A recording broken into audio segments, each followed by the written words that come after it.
এখন বাজে সকাল 10টা আর আমি দাঁড়িয়ে হাতানিয়া দোয়ানিয়া নদীর উপর ব্রিজে।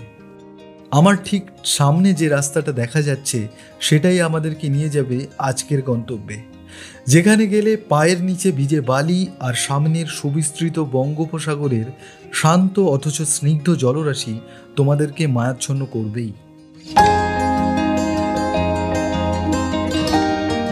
ডান দিকে তাকালেই চোখে পড়বে গাঢ় সবুজ রঙের ঘন ঝাউয়ের জঙ্গল, বাঁ দিকে চোখে পড়বে সার দিয়ে দাঁড়িয়ে থাকা মৎস্য আড়ত।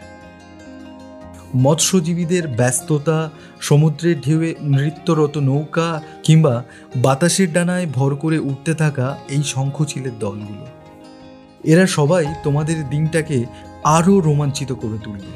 সাথে যদি এক অবর্ণনীয় সৌন্দর্যের সাক্ষী হতে চাও তাহলে তোমাদেরকে আসতেই হবে এখানে। তার আগে আমি ইন্দ্রায়ুধ আর তোমরা দেখছো ইন্দ্রোস ট্রাভেলগ। তাহলে চলো শুরু করা যাক।